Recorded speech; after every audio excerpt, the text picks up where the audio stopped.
ঘুমিয়ে ঘুমিয়ে স্বপ্ন দেখছিল মোমেন সাহেব। দোলা বেগম মোমেন সাহেবের রুমে এসে বলল, কি হলো, এখনো ঘুমিয়ে আছো? ঠিক সে সময় মোমেন সাহেবের ঘুম ভেঙে গেল।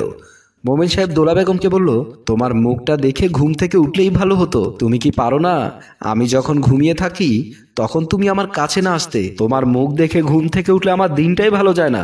দোলা বেগম বলল, এখন আমাকে দেখে তো তোমার দিন ভালো যাবে না, কারণ এখন তো আমি বুড়ি হয়ে গেছি, আমার শরীরে চামড়া ঝুলে গেছে। যখন আমি যুবতী ছিলাম তখন আমাকে ভালো লেগেছে, আমাকে দেখে তুমি থাকতে পারতে না, আমাকে না দেখলে নাকি তোমার ঘুম হতো না, সব সময় আমার কাছে এসে কোনো না কোনো বাহানা করতে। আর এখন আমার যখন একটু বয়স হয়েছে এখন আর আমাকে দেখে তোমার ভালো লাগে না। মোমিন সাহেব বলল, তুই ঠিকই বলেছিস, এখন আর তোকে ভালো লাগে না। তুই যদি আমার সামনে না আসিস তাহলে আমার ভালো লাগবে। দোলা বেগম বলল, তুই যতই বাড়াবাড়ি করিস না কেন আমি তোকে ছাড়ছি না। আমি তোর হাড্ডি মাংস খেয়ে তারপর তোকে ছাড়বো, এর আগে ছাড়ছি না। তুই কি ভেবেছিস তুই আমাকে ছেড়ে জোয়ান কারো কাছে যাবি? তা হবে না। মোমিন সাহেব বলল, আরে তুই কি করবি এখন, এখান থেকে যা তো, তোকে দেখলে আমার কেমন জানি একটা অস্বস্তি লাগছে। দোলা বেগম কান্না করতে করতে বলতে লাগলো, আমাকে দেখে তোর অস্বস্তি লাগছে, এখন আর ভালো লাগে না। আমিও বলে দিচ্ছি, দরকার পড়লে আমি তোকে তাবিজ করব, তবু আমি তোর পিছু ছাড়বো না। এই বলে দোলা বেগম সেখান থেকে চলে গেল। মোমিন সাহেব বলল, আমি কত সুন্দর স্বপ্ন দেখছিলাম, আমার স্বপ্নটাই ভেঙে দিল। তারপর বলল, আর একটু ঘুমিয়ে দেখি স্বপ্নটা দেখতে পারি কিনা। মোমিন সাহেব আবারও শুয়ে পড়ল।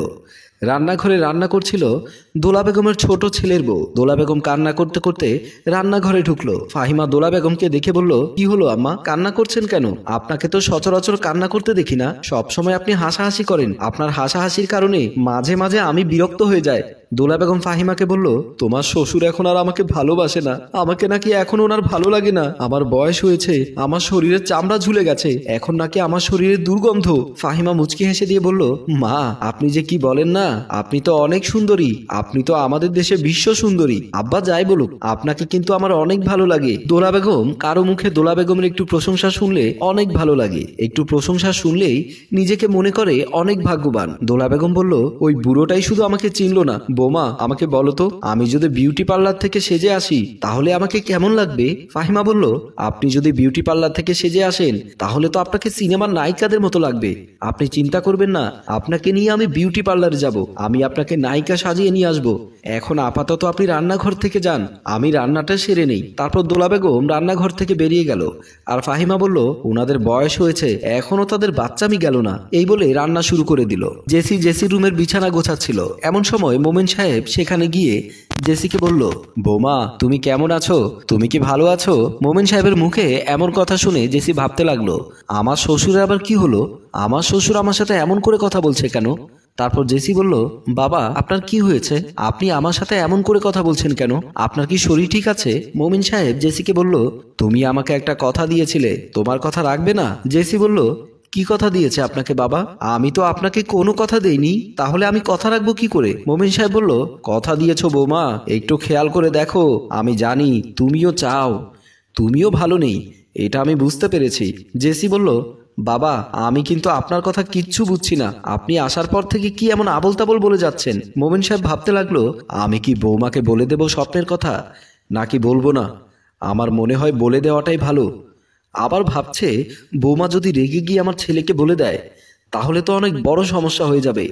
জেসি বলল, আপনার জন্য কিন্তু আমি কাজ করতে পারছি না, আপনার যদি কিছু আমাকে বলার থাকে বলুন, নয়তো এখন যান, শুধু শুধু আমাকে ডিস্টার্ব করবেন না। মোমিন সাহেব আবারও বলল, বৌমা তোমার কিছু বলার নেই নাকি আমাকে বলতে তুমি লজ্জা পাচ্ছ? লজ্জা পাওয়ার কোনো দরকার নেই বৌমা, আমি তো তোমার সাথেই আছি, তুমি কোনো লজ্জা পেও না, বলে ফেলো। তখন জেসি বলল, আমি বুঝতে পেরেছি আপনার মাথা খারাপ হয়ে গেছে, কি সব আবোল তাবোল বলে যাচ্ছেন আপনি, যদি আবার আমার সাথে এমন কথা বলেন না তাহলে আমি কিন্তু আপনার ছেলেকে বলে দেব। এই বলে জেসি ওখান থেকে চলে গেল। আর তখন মোমিন সাহেব বলল, বৌমা মনে হয় লজ্জা পেয়েছে, তবু আমিও পিছু ছাড়ছি না, আমিও কিছু একটা করে দেখাবো। বিকেলবেলা ড্রয়িং রুমে জেসি বসে টিভি দেখছিল।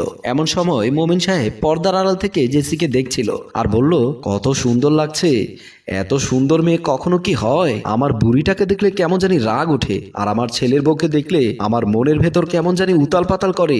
আজকে যাই হোক, বাড়িতে কেউ নেই, এই সুযোগে আমি জেসিকে কাছে টেনে নেব। এই বলে জেসির কাছে চলে গেল। কাছে গিয়ে জেসির কাছে বসলো। জেসি বলল, বাবা আপনি আমার পাশে এসে বসলেন কেন? মোমিন সাহেব বলল, আমি জানি তুমি চাও আমি তোমাকে একটু আদর করে দেই। এমন কথা শুনে জেসি ঘাবড়ে গেল আর ভাবতে লাগলো, আমার শ্বশুর পাগল হয়ে গেছে।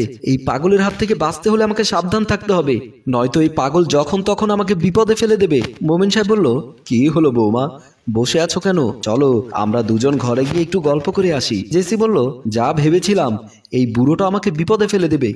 জেসি তখন তার স্বামী বাহারকে ডাকতে লাগলো, বাহার, বাহার, কোথায় তুমি? জেসির ডাক শুনে বাহার ড্রয়িং রুমে চলে আসলো।